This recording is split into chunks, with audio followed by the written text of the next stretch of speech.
नमस्कार, मैं शिवांगी चौधरी और आप देख रहे हैं वाई न्यूज। आइए नजर डालते हैं मथुरा और आसपास की कुछ खास खबरों पर।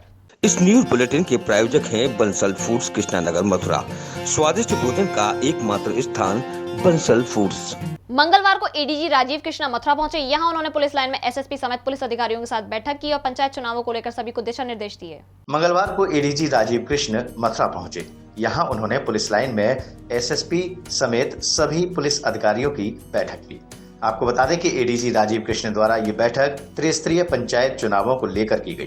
उन्होंने निर्देशित करते हुए कहा कि मथुरा में चौथे चरण में चुनाव संपन्न होने हैं, लिहाजा चुनाव आयोग और डीजी कार्यालय के निर्देशों के मुताबिक चुनाव को शांतिपूर्ण और निष्पक्ष संपन्न कराने के लिए सभी व्यवस्थाएं की जा रही हैं।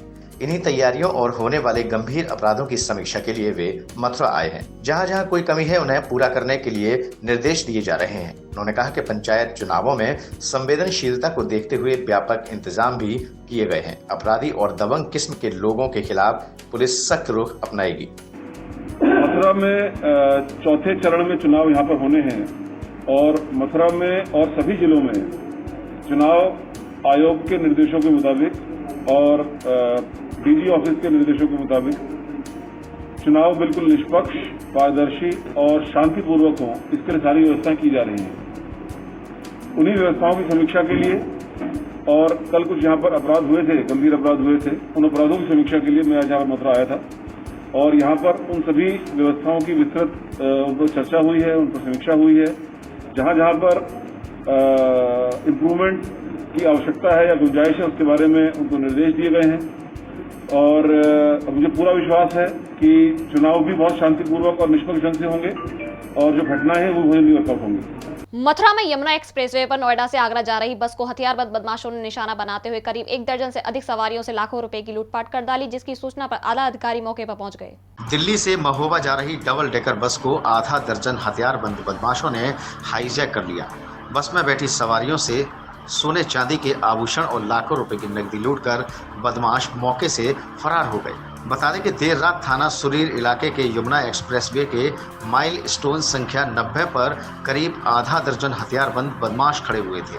तभी दिल्ली से महोबा जा रही बस में सवारी बनकर बदमाश बैठ गए। करीब 1 किलोमीटर बस चलने के बाद बदमाशों ने हथियारों के बल पर बस में बैठी सवारियों से सोने चांदी के आभूषण और लाखों रुपए की नकदी लूट ली और फरार हो गए।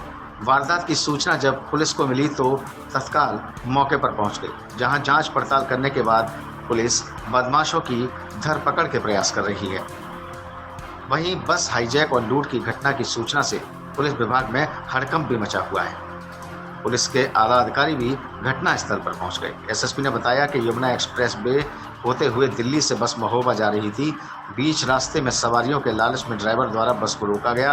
अज्ञात बदमाश सवारी बनकर बस में बैठ गए और कुछ दूरी बस चलने के बाद बदमाशों ने लूट की वारदात को अंजाम दे डाला। मथुरा के थाना सुरीर क्षेत्र में यमुना एक्सप्रेसवे पर एक बस रात्रि में दिल्ली से हमीरपुर जा रही थी। बीच रास्ते में ड्राइवर द्वारा सवारियों के लालच में बस को रोका गया। कुछ अज्ञात व्यक्ति सवारी बनकर उस बस में चढ़े। कुछ देर आगे चलने पर उनके द्वारा कंडक्टर के साथ मारपीट गई और जो सवारियां से उनके साथ लूट की घटना की गई है। इस पूरी घटना में सभी सवारियों के कुल मिलाकर के 1,66,000 रुपये व कुछ मोबाइल फ़ोन गए हैं। सभी सवारियों के साथ उच्च अधिकारियों द्वारा और हमारे द्वारा वार्ता की गई है। कई अहम सुराग उसमें से मिले हैं। तहरीर प्राप्त हो गई है, मुकदमा पंजीकृत किया जा रहा है। घटनास्थल का निरीक्षण व अन्य साक्ष्यों के लिए फॉरेंसिक टीम को भी बुलाया गया है। डॉग स्क्वाड की मदद इसमें ली जा रही है। सभी साक्ष्यों को एकत्रित करते हुए अग्रिम विधिक कार्रवाई की जाएगी और बहुत ही जल्द इस घटना का सफल अनावरण किया जाएगा। सर हुआ क्या, गाड़ी रुकी, गाड़ी सवारी लेने के लिए, सवारी तो वो लुटेरे थे सर, समझ नहीं पाए। कितने लोग थे वो? 5-6 लोग थे सर। तो ये कहाँ के लगभग मिले थे आपको? सर यही मिले 89 बोर्ड नंबर पे मिले सर। तो ये खड़े थे नीचे? जी सर, नीचे नहीं हाईवे पे खड़े थे। तो इन्होंने हाथ दिया था? जी सर। तो फिर सर, क्या हुआ? सो रहे थे। ड्राइवर ने गाड़ी रोकी, पूछा कहाँ जाओगे? जी। पूछो, हमने पूछा, कहने लगे आगरा जाएंगे। जी। हमने कहा भैया हम सो रहे थे, कहने भैया आगरा जाएंगे। जी। तो कहने लगे कि क्या किराया लोगे? कहने हमने कहा 100 रुपये। कहने लगे ठीक है बैठा ले। जैसे बैठा के गेट बंद नहीं किया था, जैसे बैठाया सब चढ़ गए। ड्राइवर ने गाड़ी बढ़ा दी। उन्होंने अपने ऐसे जैसे आपने गमछा डाल रखा वैसे गमछा डाल रखा था, अपना अपना मुंह बंद कर लिया जी। मुंह बंद करके कहने का गाड़ी साइड में लगाओ। हमने कहा गाड़ी साइड में नहीं लगेगी। उसने एक कंटाम मार दिया, हमने एक लात मार दिया। उसने पिस्तौल निकाली, गोली हमारे सामने भरी और लगा दी। कहने लगे जब तक 3-4 लोगों ने पकड़ के, हमको कोई गैलरी नहीं होती बस की बीच में जगह थी आने जाने की, वहीं गिरा दिया सर और मारा 3-4 लोगों ने। हम वहीं से इमरजेंसी खिड़की कूद के भाग गए। कोरोना के चलते मथुरा के द्वारकाधीश मंदिर में ठाकुर जी की परिक्रमा दर्शनार्थियों के हित में बंद करने का निर्णय लिया गया है। अब भक्त प्रवेश के बाद सीधे दर्शन करेंगे। कोरोना वायरस की महामारी को देखते हुए पुष्टि मार्गीय संप्रदाय के मंदिर ठाकुर द्वारकाधीश जी महाराज में ठाकुर जी की परिक्रमा को दर्शनार्थियों के हित में बंद करने का निर्णय लिया गया है।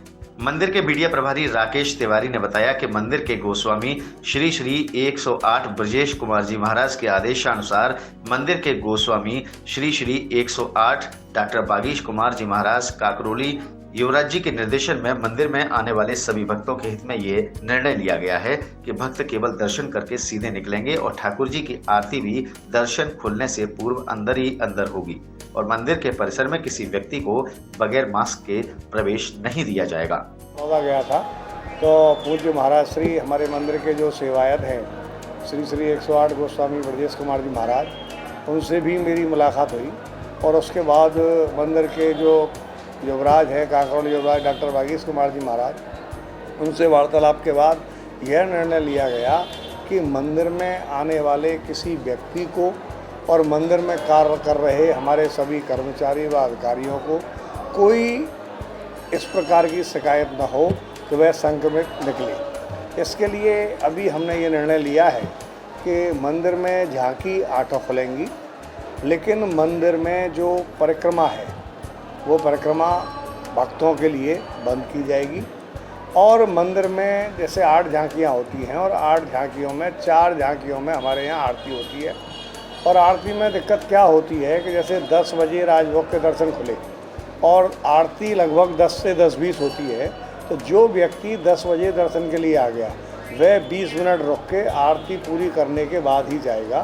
तो इस कोरोना से बचाव की जो मूल वस्तु है कि आदमी इकट्ठा न हो, इसलिए हमने चारों आरती का निर्णय भी ये लिया है। चारों आरती अंदर ही अंदर होंगी और जब भक्त आएंगे तो वह केवल सीधे एक दरवाजे से प्रवेश करके आएंगे और दर्शन करके दूसरे दरवाजे से निकल जाएंगे। मथुरा में भारतीय जनता पार्टी सदर मंडल द्वारा मंगलवार को भाजपा का 41वां स्थापना दिवस मनाया गया। इस मौके पर सिविल लाइन में कोविड-19 की गाइडलाइन को ध्यान में रखते हुए सूक्ष्म कार्यक्रम आयोजित किया गया। भारतीय जनता पार्टी सदर मंडल द्वारा मंगलवार को भाजपा का 41वां स्थापना दिवस मनाया गया। इस मौके पर सिविल लाइन स्थित मां श्री मोबाइल शोरूम में कोविड-19 की गाइडलाइन को ध्यान में रखते हुए सूक्ष्म कार्यक्रम आयोजित किया गया, जिसके मुख्य अतिथि मथुरा वृंदावन नगर निगम के महापौर डॉक्टर मुकेश आर्यबंधु रहे। उनके द्वारा श्यामा प्रसाद मुखर्जी और दीनदयाल उपाध्याय के चित्र पर माल्यार्पण कर उन्हें नमन किया गया। इस दौरान सभी भाजपाइयों ने जयकारों के साथ देश के प्रधानमंत्री नरेंद्र मोदी के संबोधन को भी सुना। इस मौके पर मेयर डॉक्टर मुकेश आर्यबंधु ने कहा कि एकमात्र भारतीय जनता पार्टी ही है जो देश के विकास के लिए कार्य कर रही है। तो मैं आपको यह निश्चित तौर पर कहता हूं कि भारतीय जनता पार्टी पर भारत के प्रत्येक नागरिक का आशीर्वाद है और हमारे यहाँ का नागरिक ये जानता है कि अगर इस देश में कोई पार्टी काम कर रही है तो वो भारतीय जनता पार्टी है। हमारे प्रधानमंत्री आदरणीय नरेंद्र भाई मोदी जी ने वो कर दिखाया, दुनिया आज उनकी ओर देख रही है। भारत महागुरु के रूप महागुरु बनने जा रहा है। धारा 370 हो, 35A हो या पाकिस्तान का मामला हो। आज भारतीय जनता पार्टी का 41वां स्थापना दिवस था। इसके कारण सभी लोग हमारी दुकान पर इकट्ठे हुए, जिसमें से कि मथुरा के प्रथम पुरुष माने जाने वाले मेयर साहब डॉक्टर आर्यबंधु जी आए प्रतिष्ठान पर और सब लोगों ने दीनदयाल उपाध्याय जी की और श्यामा प्रसाद मुखर्जी की तस्वीर के ऊपर माल्यार्पण किया और दीप प्रज्वलित कर उनके दिखाए हुए मार्गदर्शन पर चलने की कसम खाई। कासगंज की ढोलना पुलिस को एक बड़ी सफलता हाथ लगी है। पुलिस ने एटीएम में हेराफेरी करने वाले 7 शातिर गिरोह के सदस्यों को गिरफ्तार किया है। कासगंज जनपद की ढोलना थाना पुलिस को एक बड़ी सफलता हाथ लगी है। पुलिस ने भोले भाले लोगों के खातों के एटीएम में हेराफेरी करने वाले एक गिरोह के 7 शातिर सदस्यों को गिरफ्तार किया है। गिरफ्तार किए गए गिरोह के सदस्यों में कासगंज के अलावा 3 सदस्य पश्चिमी बंगाल के बताए जा रहे हैं।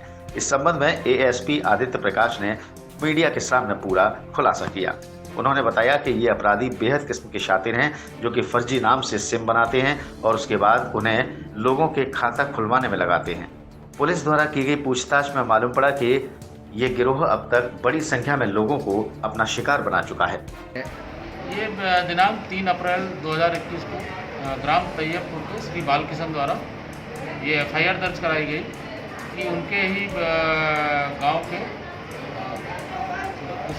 कुछ लोगों ने उनके नाम से फर्जी अकाउंट खुलवाकर और जो अकाउंट में जो सिम डाला जाता है, मोबाइल नंबर डाला जाता है, वो मोबाइल नंबर डालकर उनका अकाउंट खुलवा दिया है और साथ में ही उनका एटीएम कार्ड भी जो है ले लिया है और उसका दुरुपयोग कर रहे हैं।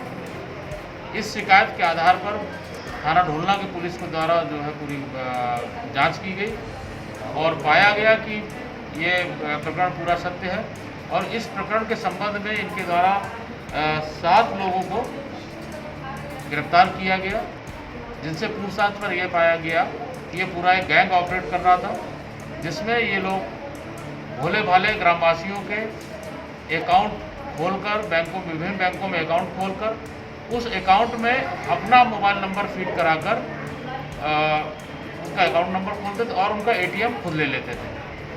उस फ़ोन नंबर ये फर्जी देते थे, उस नंबर पर ही जो भी ट्रांजैक्शन होता था उसका पासवर्ड आता था, ये स्वयं उसको ऑपरेट करते थे। बदमाशों द्वारा बल्लभगढ़ सब्जी मंडी में आड़ती को गोली मारने के विरोध में आड़तियों ने विरोध प्रदर्शन किया। वहीं 2 दिन में पुलिस ने बदमाशों को गिरफ्तार नहीं किया तो मंडी बंद करने का ऐलान किया है। आपकी स्क्रीन पर दिखाई दे रहा ये नज़ारा है बल्लभगढ़ की सब्जी मंडी का, जहां पर सब्जी मंडी के आड़तियों ने एक बैठक का आयोजन किया है और उसमें फैसला लिया गया है कि 2 दिन के भीतर आड़ती हेम सिंह को गोली मारने वाले बदमाश पकड़े नहीं जाते तो वे सब्जी मंडी को बंद कर देंगे। आपको बता दें कि आड़ती हेम सिंह पर हत्या का मुकदमा दर्ज है। गत दिवस बदमाशों ने हेम सिंह पर ताबड़तोड़ गोलियां बरसा दी थी, जिसमें हेम सिंह सहित 3 लोगों के घायल होने के बाद उन्हें अस्पताल में भर्ती कराया गया था। पुलिस ने मामला दर्ज करते हुए जल्द ही आरोपियों को गिरफ्तार करने की बात कही थी, लेकिन अभी तक कोई भी आरोपी नहीं पकड़ा गया है। उसी के विरोध को लेकर आज बल्लभगढ़ सब्जी मंडी के आड़तियों ने बैठक कर पुलिस से गुहार लगाई है कि वे मंडी में सुरक्षा व्यवस्था बढ़ाएं और आरोपियों को जल्द गिरफ्तार करें। आड़तियों ने कहा कि वे इसे लेकर भी पुलिस कमिश्नर को भी ज्ञापन सौंपेंगे। मामला अभी कल जो गोलीकांड हुआ था, इस पे सारे आड़तियों को बड़ा रोष है। जो गोलीकांड हुआ ऐसा नहीं होना चाहिए था किसी आड़ती भाई पे, और आगे भय के माहौल में जो हम मंडी खोली गई है, भय का माहौल था आज भी, मतलब डर के साए में जी रहे। तो हम जो इसलिए इकट्ठे हुए हैं, हम सरकार को देना चाहते हैं, प्रशासन को, भाई ऐसे आगे हमारी सेफ्टी रखें और ध्यान रखें, और जो जिसने भी जो वारदात करी है वो पकड़ा जाए जल्दी से जल्दी, और उनके खिलाफ कार्रवाई जो सरकार के है वो होनी चाहिए। क्या इससे पहले भी ऐसी कोई वारदात मंडी के? इससे पहले वारदात कई हुई हैं, लूटपाट की और गुंडागर्दी कई बार वारदात हुई हैं। ये सारे कल सुबह 6 बजे हमारी मंडी में गोली कांड हुआ है। हेम सिंह सैनी को गोली मारी है, उसके एक व्यापारी को मारी है, पल्लेदार को मारी है। वो तीनों आदमी इंजर्ड हैं, जो एस्कॉर्ट में उनका इलाज चल रहा है फिलहाल अभी भी। और हमारे सारे व्यापारी लोग डरे हुए हैं इस बात से कि आए दिन मंडी में नई वारदातें हो रही हैं। पिछली 4-5 वारदातें हो चुकी हैं, जिनमें आज तक पुलिस की तरफ से कोई गिरफ्तारी नहीं हुई है। जो एफआईआर नाम दर्ज है वहाँ पे भी, उनमें भी कोई कार्रवाई आज तक नहीं हुई। अब ये जो कल की वारदात है, इसमें भी अभी तक कोई हमें सूचना नहीं है भाई कोई गिरफ्तार हुआ है या कोई पता लगा है या क्या हुआ क्या नहीं हुआ है। हम इसके बारे में अपने सीपी साहब को मिलना चाहते हैं, उनको एक विज्ञापन देना चाहते हैं कि अभी इस तरह की जो वारदातें हो रही हैं इन पर रोक लगाई जाए और हमारी सेफ्टी की जाए। फरीदाबाद में मंगलवार को बल्लभगढ़ के राजा नाहर सिंह का 200वां जन्मदिवस बड़ी धूमधाम से हवन यज्ञ करके मनाया गया। इस मौके पर शहर के तमाम गणमान्य व्यक्ति मौजूद रहे। गौरतलब है कि 1857 की क्रांति में अंग्रेजी शासनकाल के दौरान बल्लभगढ़ के राजा नाहर सिंह ने अपनी वीरता से अंग्रेज शासकों के छक्के छुड़ा दिए थे। तभी अंग्रेज शासकों ने चाल चलते हुए राजा नाहर सिंह को संधि के बहाने दिल्ली बुलाया और उन्हें गिरफ्तार कर चांदनी चौक में फांसी पर लटका दिया। 6 अप्रैल को शहीद बल्लभगढ़ के राजा नाहर सिंह का 200वां जन्म दिवस बड़ी धूमधाम के साथ संपन्न हुआ। इस अवसर पर कैबिनेट मंत्री मूलचंद के बड़े भाई टिप्पर चंद शर्मा ने बताया कि बल्लभगढ़ के शहीद राजा नाहर सिंह का आज 200वां जन्म दिवस हवन यज्ञ करके मनाया गया और वे चाहते हैं कि राजा नाहर सिंह का नाम हमेशा जिंदा रहे और हम उनके नाम पर अच्छे काम करते रहें। आज जैसे कि हमारे महान नेता का जन्मदिन है, 200 साल पूरे हुए। हमारे बल्लौर की विरासत राजा नारसिंह जी, उनके जीवन पे प्रकाश डाला जाए तो उन्होंने बहुत कुर्बानियाँ की और अब उनकी वजह से आज बल्लौर जिंदा है। देश में राजा नारसिंह का नाम शहीदों में लिया जाता है, लिया जाता रहेगा। हम चाहते हैं राजा नारसिंह के नाम को हम बहुत जिंदा रखें, उनके नाम की बहुत अच्छे काम करें। वहीं राष्ट्रीय जाट एकता मंच के अध्यक्ष संदीप बहादुरपुर ने कहा कि बल्लभगढ़ के राजा नाहर सिंह महल में हरियाणा टूरिज्म का पोर्टल चल रहा है, जिसमें अवैध गतिविधियां होती रहती हैं। अब इस होटल को बंद करवाने के लिए सरकार को ज्ञापन दिया जाएगा और मांग करेंगे कि शहीद राजा नाहर सिंह की कुर्बानियों को याद रखते हुए उनकी एक मूर्ति की स्थापना बल्लभगढ़ शहर में की जाए, जिससे आने वाली पीढ़ियां उनकी कुर्बानियों से सबक ले सकें। हमने राजा जी का 22वां जन्मदिन के उपलक्ष्य में हमने यहाँ हवन किया है और हम रूटीन में हर साल करते आ रहे हैं। और आज हमने एक डिमांड भी रखी है कि भाई महल के अंदर जो ये होटल जो चल रहे हैं ये बंद हों और राजा जी का एक भव्य मूर्ति बनाई जाए, और जिससे कि राजा जी का बहुत, जिसके नाम से बल्लभगढ़ को जाना जाता है, उनकी मूर्ति लगाकर उनके नाम को और भी ज़्यादा वो किया जाए। यहाँ रुकेंगे एक छोटे से ब्रेक के लिए। कॉपर यानी anti microbial, anti fungal, anti inflammatory तथा एंटीऑक्सीडेंट जैसे बहुमूल्य गुणों का खजाना। विश्व भर के डॉक्टरों का मानना है कि हमारी 80% बीमारियां डाइजेस्टिव सिस्टम से जुड़ी होती हैं। कॉपर कैंसर, जोड़ों के दर्द तथा अर्थराइटिस जैसी भयानक बीमारियों की रोकथाम में भी मदद करता है। कॉपर के इन्हीं खूबियों को ध्यान में रखकर मां श्री कॉपर बनाते हैं सबसे बेहतरीन कॉपर प्रोडक्ट्स। ISO 9001 और 2015 सर्टिफाइड कंपनी मां श्री कॉपर के पास है कॉपर से बने प्रोडक्ट की विशाल रेंज। संपर्क करें 8057799999 पर। Maa Shri copper, pure copper is our promise. Break के बाद फिर आपका स्वागत है। मथुरा में भाजपा द्वारा नक्सलियों के साथ मुकाबला करते हुए शहीद हुए 22 जवानों को नमन किया गया। इस मौके पर शहर के विश्राम घाट पर कैंडल जलाकर सभी शहीदों को श्रद्धांजलि दी गई। छत्तीसगढ़ के नक्सल प्रभावित बीजापुर में हुए नक्सली हमले में 22 जवान शहीद हो गए। सुरक्षा बलों ने रविवार को जंगल से 17 जवानों के गोलियों से छलनी शव बरामद किए थे। शनिवार को सुकमा बीजापुर की सीमा पर जोनाकुंडा गांव में नक्सलियों से मुठभेड़ में 5 जवान शहीद हुए थे, वहीं 21 जवान लापता हो गए थे। मुठभेड़ में 15 से ज्यादा नक्सली भी मारे गए थे। 22 जवान मुकाबला करते वक्त शहादत को प्राप्त हुए। इसको लेकर मथुरा के विश्राम घाट पर भारतीय जनता पार्टी महानगर के कार्यकर्ताओं ने शहीदों की शहादत को नमन करते हुए कैंडल जलाकर जमुना तट पर श्रद्धांजलि दी और कहा कि शहीदों की शहादत बेकार नहीं जाएगी। नक्सलियों आतंकवादियों से चुन चुन कर बदला लिया जाएगा। कार्यकर्ताओं ने कहा कि इस घटना से पूरे देश के साथ साथ देश के प्रधानमंत्री, रक्षा मंत्री समेत सभी ने गहरा दुख व्यक्त किया है। शहीदों की शहादत को हम भी नमन करते हैं और समय आने पर मुंह तोड़ जवाब दिया जाएगा। हमारी छत्तीसगढ़ में नक्सलियों के द्वारा इस प्रकार का कायराना हमला भारतीय सैनिकों पर, CRPF के जवानों पर हुआ है और जहां पर जो हमारी जवान शहीद हुए हैं उसके स्मरण करते हुए हमने शहीदों के श्रद्धांजलि देते हुए यमुना माँ से प्रार्थना की है कि उनको आत्मा को शांति मिले। और साथ ही हम केंद्र सरकार से अपील करते हैं कि इस जो घटना हुई है उसका पुरजोर जिसका जवाब हमको देना है और आगे चल के इस नक्सली समस्या को समूल नष्ट करना है। और जो कायराना हमला जो किया है, ये जो हमको शहादत मिली है वो खाली नहीं जाएगी, ऐसा हमें लगता है। वो श्रद्धांजलि है अभी नक्सलियों के द्वारा जो हमला किया गया और हमारे तमाम सैनिक शहीद हुए हैं। मुझे लगता है कि नक्सलियों ने इस घटना को करके अपने आप में आखिरी कील ठोक ली है। जिस तरह का देश के अंदर माहौल बन गया है नक्सलियों के खिलाफ, प्रधानमंत्री जी ने भी आगाह किया है, अमित शाह जी मुख्य गृह मंत्री जी ने भी किया है कि अब इस नक्सलवाद का संपूर्ण समाप्त करना है और ये आखिरी टील उन्होंने अपने ऊपर फेल लिया और निश्चित रूप से ये नक्सलवाद कतई खत्म होना ही चाहिए। ये आए दिन कभी भी हमारे सैनिकों पर हमला करते हैं, हथियार लूट ले जाते हैं। अब इनका अंत आ गया है और ये निश्चित रूप से समाप्त हो जाएगी।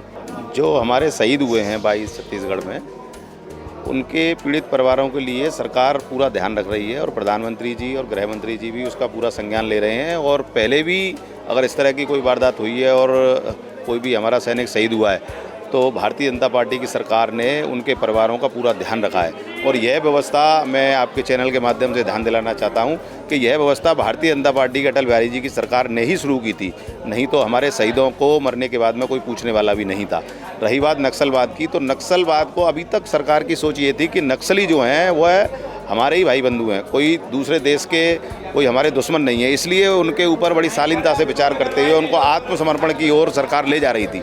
लेकिन उन लोगों ने देश विरोधी ताकतों के साथ मिलकर देश की सेना और देश की फौज के साथ जो ये आत्मघाती हमला उनके ऊपर जो किया है, इसमें जो हमारे शहीद हुए, अब सरकार इस पर सख्त रुख अपनाकर हर ठोस कदम उठाएगी और इस नक्सलवाद को जड़ से खत्म करेगी। कासगंज में भाकियू स्वराज गुट के नेताओं ने जिला प्रशासन को राष्ट्रपति और प्रधानमंत्री के नाम एक ज्ञापन सौंपा। वहीं उन्होंने कहा कि शीघ्र ही नए कृषि कानून वापस लिए जाएं। भारतीय किसान यूनियन के नेता तिरमल सिंह यादव ने अन्य साथियों के साथ कासगंज की पटियाली तहसील पहुंचकर महामहिम राष्ट्रपति एवं प्रधानमंत्री के नाम तहसीलदार को 4 सूत्रीय ज्ञापन दिया। उन्होंने अपनी मांगों में कहा कि कृषि कानून शीघ्र ही वापस लिए जाएं, एमएसपी पर कानून बने, डीएपी और डीजल के दामों को गिराया जाए और आंदोलन से जुड़े और सहयोगी किसान संगठनों के राष्ट्रीय अध्यक्षों को सुरक्षा प्रदान की जाए। उन्होंने कहा कि हमारी मांगों को शीघ्र ही पूर्ण किया जाए, अन्यथा भारतीय किसान यूनियन स्वराज संयुक्त किसान मोर्चा के साथ सरकार की किसान विरोधी नीतियों के विरुद्ध आंदोलन जारी रहेगा। डीजल और डीएपी में बेतहाशा वृद्धि के विरोध में हमने ज्ञापन दिया है और एमएसपी पर कानून बने, किसान विरोधी जो काले कानून है उनको वापस लिया जाए और अलवर में राष्ट्रीय अध्यक्ष राकेश टिकैत जी पे जो हमला हुआ है उनके मतलब जो है उन्हें सुरक्षा मुहैया कराई जाए। जो तमाम किसानों के प्रदर्शन और आंदोलन से जुड़े हुए संगठन हैं उनके सभी राष्ट्रीय अध्यक्षों को सरकार की तरफ से सुरक्षा मुहैया कराई जाए, इसके संबंध में ज्ञापन दिया है। अगर ज्ञापन पर कार्रवाई नहीं करता है शासन और प्रशासन तो आगे जो भी कार्रवाई होगी हमारे राष्ट्रीय अध्यक्ष जी के आधार पर आंदोलन जारी रहेगा।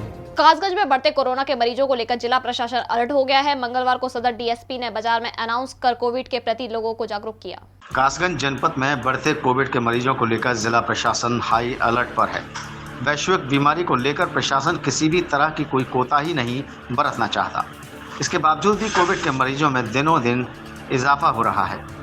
इसी क्रम में मंगलवार की सुबह 11 बजे सदर डीएसपी आर.के. तिवारी ने सोरो गेट पुलिस चौकी से शुरू होकर 12 द्वारी नदरी गेट मुख्य बाजार में व्यापारियों और हथ ठेला संचालकों के अलावा बाजार में आने जाने वाले ग्राहकों को कोविड के बारे में जानकारी दी। साथ ही दुकानदार और ग्राहक को मास्क लगाने की सलाह अनाउंस के माध्यम से दी।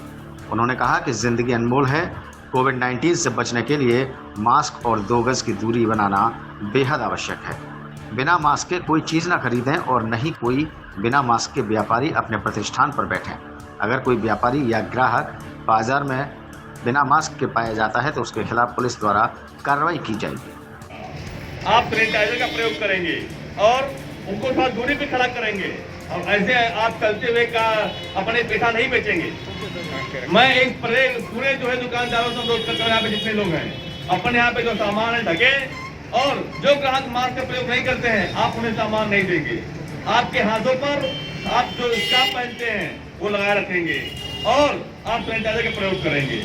कोरोना के मामले लगातार बढ़ रहे हैं, उन्हें रोकने के लिए, शहर को सुरक्षित रखने के लिए जब तक वैक्सीनेशन का कार्य पूर्ण नहीं होता है हम और आप मिलकर संघर्ष करेंगे और नियमों का पालन करेंगे, जिससे कि कोरोना के मामले हमारे यहाँ पर न्यूनतम होते होते समाप्त हो जाए और पूरा शहर सुरक्षित रहे। मथुरा में तेज गति से आती 2 बाइकों में भिड़ंत हो गई। इस हादसे में एक सरकारी कर्मचारी की मौत हो गई।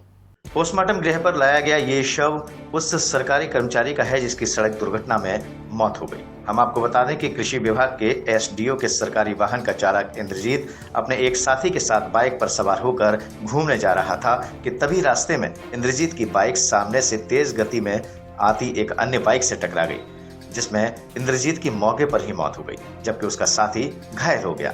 हादसे की सूचना मिलने पर मौके पर पहुंची पुलिस ने घायल को उपचार के लिए अस्पताल में भर्ती कराया, जहां उसकी दशा नाजुक बनी हुई है। वहीं मृतक चालक इंद्रजीत के शव को पोस्टमार्टम के लिए भेजा, जहां सूचना मिलने पर कृषि उप निदेशक धुरेंद्र सिंह भी पोस्टमार्टम गृह पहुंचे और उन्होंने अपनी संवेदना व्यक्त की। हमारे ड्राइवर थे इंद्र सिंह, यहाँ पे एसडीओ मार्ट के दिन कार्यरत थे। तो जैसे कि पता चला है कल ये उधर से आ रहे थे, मोटरसाइकिल पे थे, गोरैया का स्टाफ था, तो ये घूमने के लिए जा रहे थे। तो ये जानकारी में आया है कि आमने सामने की टक्कर हुई है। तो इनको ज़्यादा चोट लग गई मुंह पे और उसमें सर में, और ये कल ही ख़त्म हो गए थे। कौन से विभाग में तैनात? ये हमारे कृषि विभाग में थे, हमारे एसडीओ एग्रीकल्चर के अधीन थे, मार्ट में। घटना यही थी, ये घर से आ रहे थे बरसाने की तरफ, उस रास्ते में इनका एक्सीडेंट हो गया। इनके एक स्टाफ का ही बंदा साथ में था, उनको थोड़ी चोट थी, ये ऑन द स्पॉट ख़त्म हो गई थी। उस व्यक्ति की दूसरी क्या स्थिति है? वो ठीक है, वो ठीक है। जो जिन्होंने टक्कर मारी थी उनको थोड़ी चोट ज़्यादा है। कहाँ पर कार्यरत थे ये जी राय में। मथुरा के गोवर्धन में पानी की समस्या को लेकर नगर पंचायत का घेराव किया गया। वहीं महिलाओं ने कर्मचारियों को जमकर खरी खोटी सुनाई और समस्या का जल्द निस्तारण करने की मांग की। मथुरा गोवर्धन नगर पंचायत का महिलाओं ने पानी की समस्या को लेकर घेराव किया। इस दौरान महिलाओं ने नगर पंचायत प्रशासन पर झूठ बोलने के आरोप लगाए। बता दें कि महिलाओं का ये प्रदर्शन जतीपुरा रोड स्थित कॉलोनी की महिलाओं के घरों में पानी न पहुंचने को लेकर किया गया। इस दौरान बाजार में होकर नारेबाजी करती हुई सभी महिलाएं नगर पंचायत पहुंची। महिलाओं ने नगर पंचायत पर मौजूद कर्मचारियों को जमकर खरी खोटी भी सुनाई। उन्होंने पानी की समस्या का जल्द निस्तारण कराने की मांग की। बता दें कि पानी की समस्या को लेकर इन महिलाओं ने नगर पंचायत गोवर्धन से पहले भी शिकायत की थी, लेकिन कोई भी उनकी सुनवाई नहीं की गई। भैया जी पानी की व्यवस्था के लिए आए। वार्ड नंबर 6 5 उनको बोला 5 और 6 दोनों ही कॉलोनी के आदमी हैं। 6 महीने से हमारे यहाँ पानी नहीं आ रहा है। चेयरमैन जब खड़े हुए थे उन्होंने हमसे कहा था आपके रोड भी बनेंगे, आपके यहाँ लाइट भी गिरेगी, आपके यहाँ नाली भी बनेगी और पानी भी आएगा, लेकिन हमारे यहाँ कोई भी कार्य नहीं हो रहा है। ना ही पानी है, ना ही रोड है, ना ही नाली है, ना ही ऐसी रास्ता है चौमासे में वहाँ बाइक भी निकल सकती है। 6 महीने से एक बूंद भी पानी नहीं और पानी की तो अर्थव्यवस्था ज्यादा है, क्योंकि गली भी छोटी है, टैंकर भी नहीं आ पाता है। अब क्या कह रहे हैं? अब चेयरमैन साहब जो कह रहे हैं कि आप हल्ला करिए, आपके हल्ला से कोई हल कर जाता है तो उसको निकालिए। हम तो प्यार से भी कह के कई बार चले गए ऑफिस में,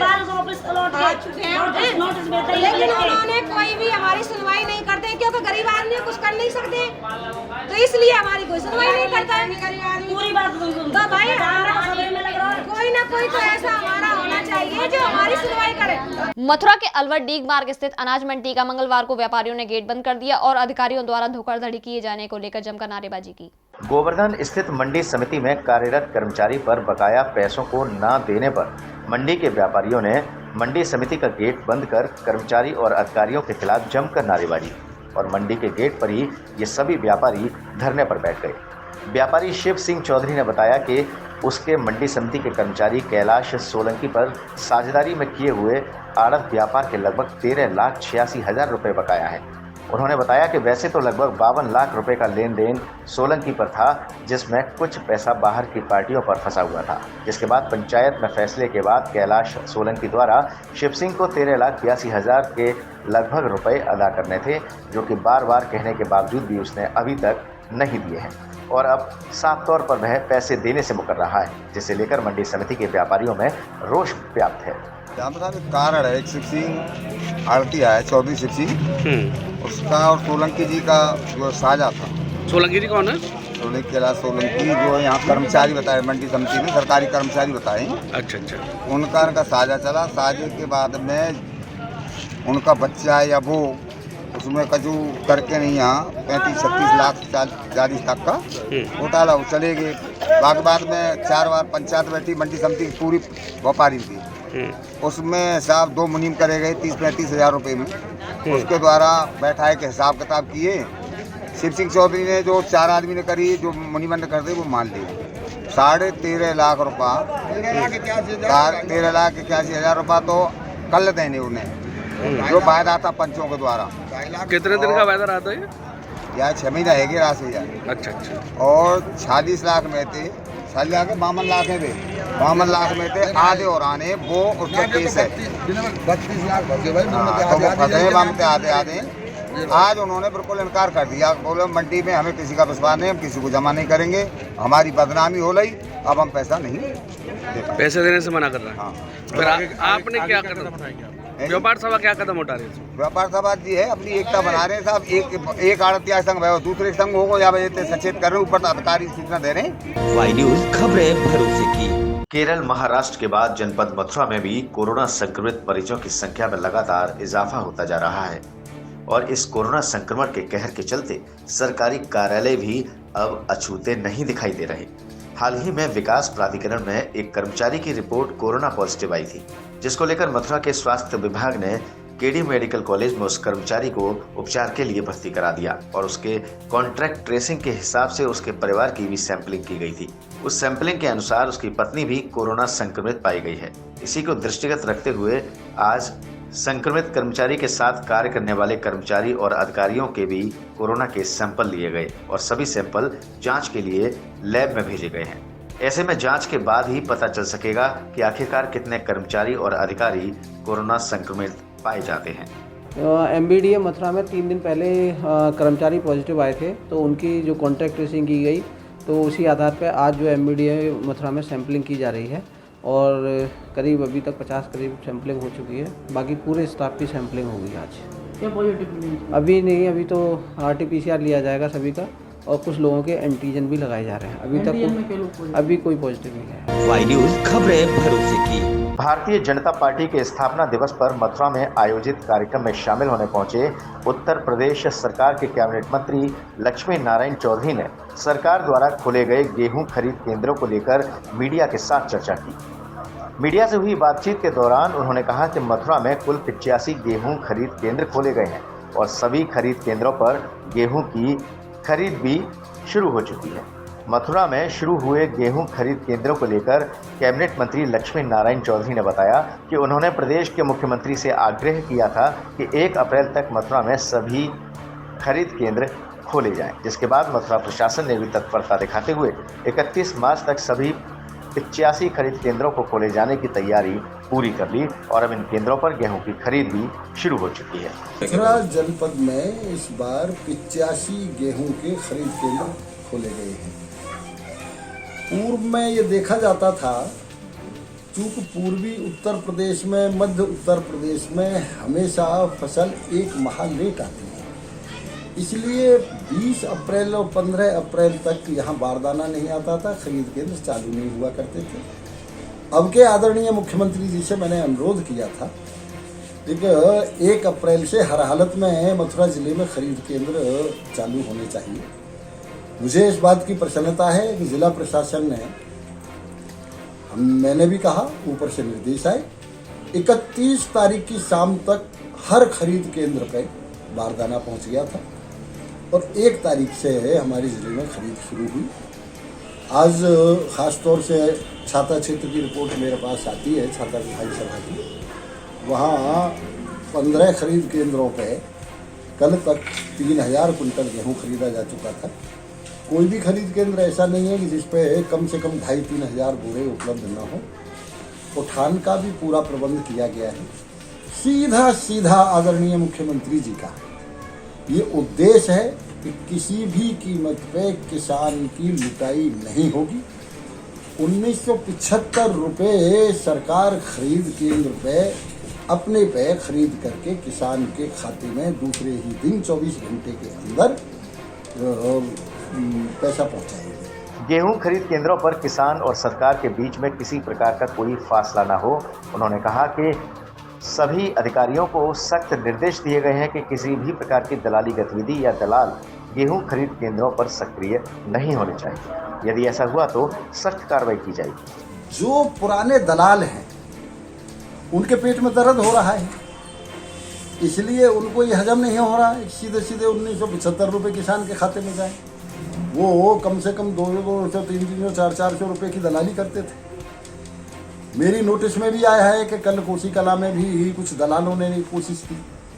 मैंने सीधा कल भी निर्देश दिया है जिला प्रशासन को, किसी भी कीमत पे कोई भी दलाल यदि किसी खरीद केंद्र पे बदमाशी करने की कोशिश करेगा तो दलाल के खिलाफ भी सख्त कार्रवाई होगी और उन कर्मचारियों के और अधिकारियों के विरुद्ध भी कठोर कार्रवाई।